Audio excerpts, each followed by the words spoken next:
শিক্ষকদের শিক্ষা প্রতিষ্ঠানের বেত বহনের অনুমতি দেওয়ার পক্ষে রায় দিয়েছেন ভারতের দক্ষিণে কেরালা রাজ্যের হাইকোর্ট।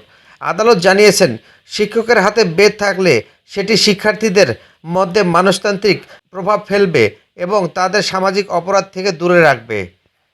একই সঙ্গে আদালত রায়ে স্পষ্ট করেছে, এটি ব্যবহার করা বাধ্যতামূলক নয়, বরং এটি শিক্ষা প্রতিষ্ঠানের শৃঙ্খলা ও নিয়মানুবর্তিতা বজায় রাখতে সাহায্য করবে। প্রতিবেদনে বলা হয়, শিক্ষকদের বিরুদ্ধে শিক্ষার্থী বা অভিভাবকদের অভিযোগ উঠলে পুলিশকে প্রথমে একটি প্রাথমিক তদন্ত করতে হবে। সেই তদন্ত শেষ হওয়ার আগে কোনো শিক্ষকের বিরুদ্ধে ফৌজদারি মামলা নেওয়া বা তাকে গ্রেফতার করা যাবে না।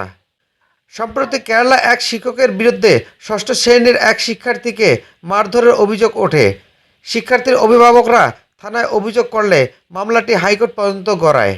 ওই মামলায় অভিযুক্ত শিক্ষকের আগাম জামিন মঞ্জুর করে আদালত বলেন, শিক্ষা প্রতিষ্ঠানের শৃঙ্খলা বজায় রাখতে শিক্ষকদের ছোটোখাটো শাস্তি দেওয়ার অধিকার থাকা উচিত। তিনি আরও বলেন, শিক্ষকদের বিরুদ্ধে অহেতুক অভিযোগ এনে মামলা দায়ের করার প্রবণতা বাড়ছে। কিছু শিক্ষার্থী বা অভিভাবক অভিযোগ করেন যে শিক্ষক চিমটি কেটেছেন, রাগী চোখে তাকিয়েছেন বা সামান্য শাস্তি দিয়েছেন। এসব ক্ষেত্রে পুলিশকে অবশ্যই অভিযোগের সত্যতা যাচাই করতে হবে এবং সরাসরি মামলা নেওয়া যাবে না।